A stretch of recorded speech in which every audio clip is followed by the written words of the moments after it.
New surprises keep showing up in my playthrough of Space Engineers, and there was a really cool random opportunity that popped up. It was a Mayday signal. This singular signal I picked up on my radar turned into a sequence of events that wound up as a major salvage operation, and once again opened up even more gameplay in this fascinating game of Space Engineers.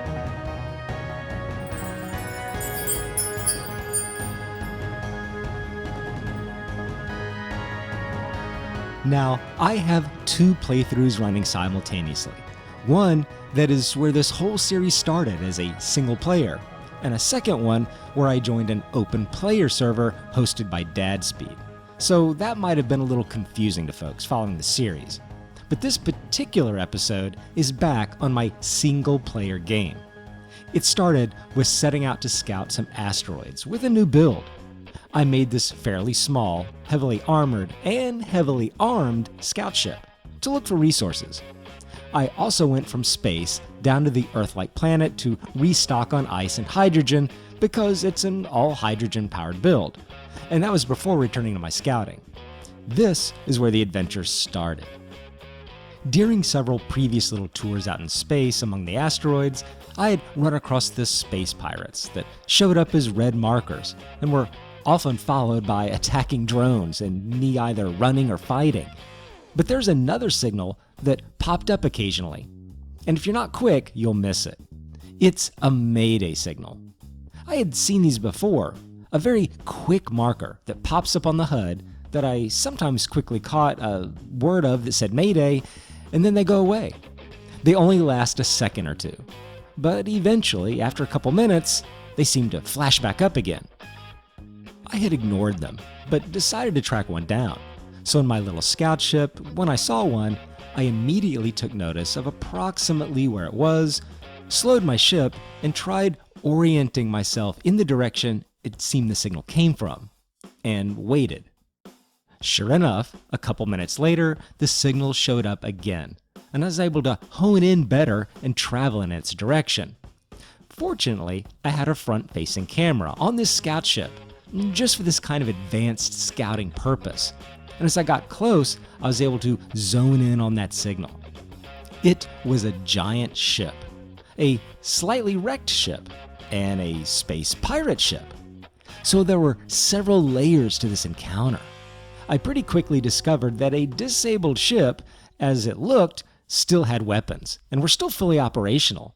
Witness the firepower of this fully armed and operational battle station. So after taking some fire, decided on a cautious approach from a distance.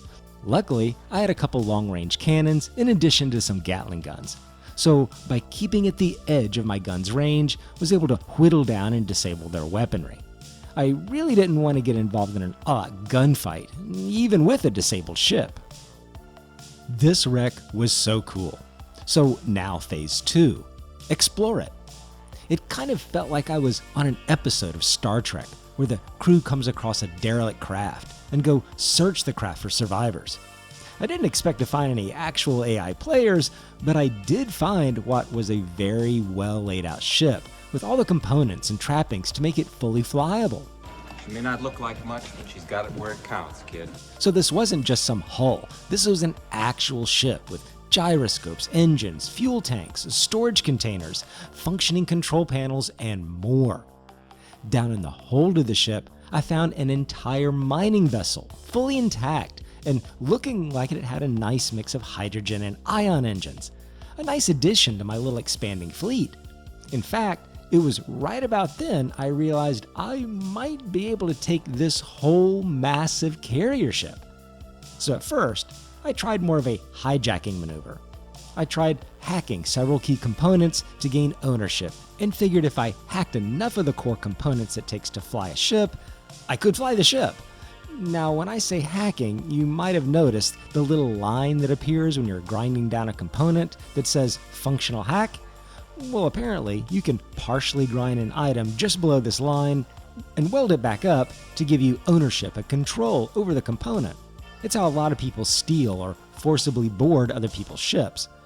But it didn't work. Or rather, I didn't do it right.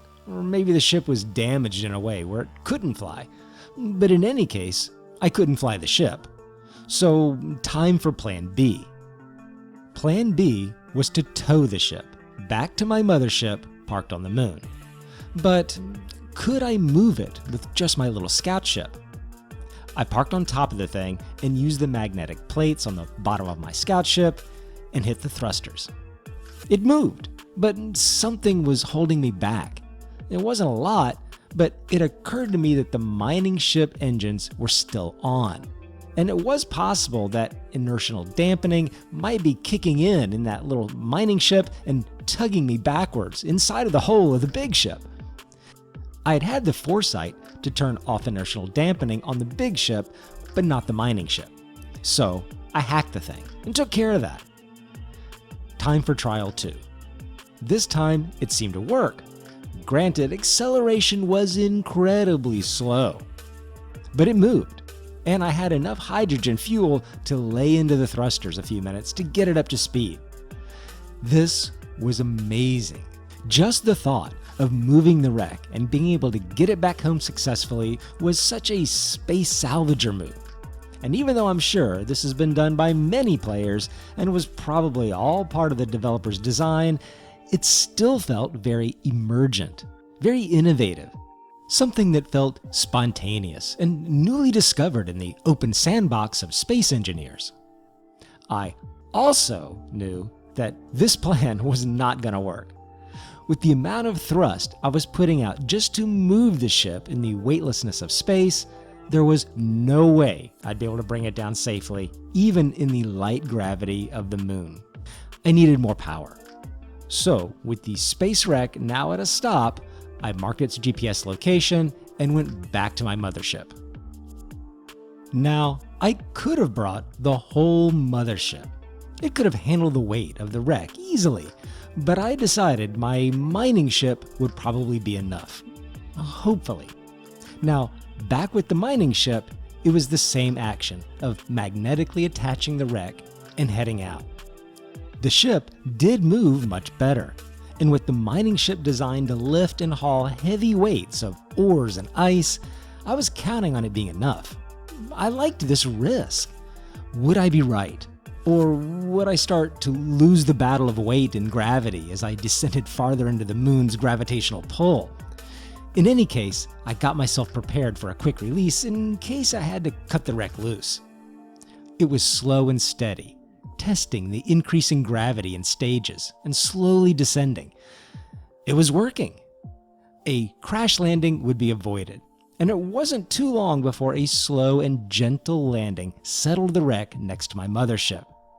My plans were to strip it, but I started wondering if I could somehow modify and repair it. Right, I'll fix things. I know what is engineering.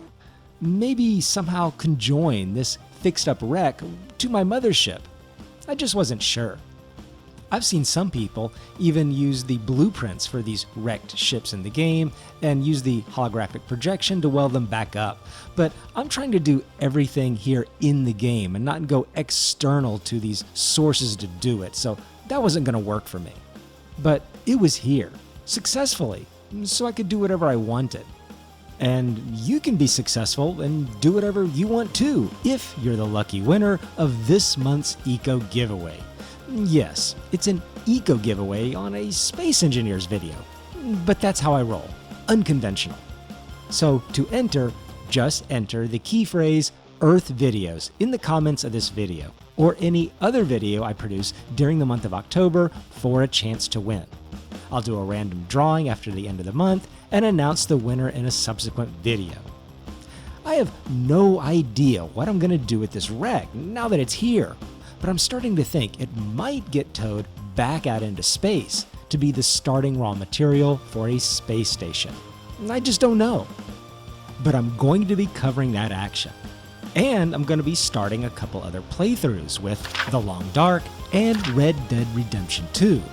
And then there's the Cargo Drone Adventure as a continuation of the Space Engineers drone series. And I need to cover how the Eco Trucker role has evolved. There's so much to talk about. But till then, take care, and I'll be talking to you later.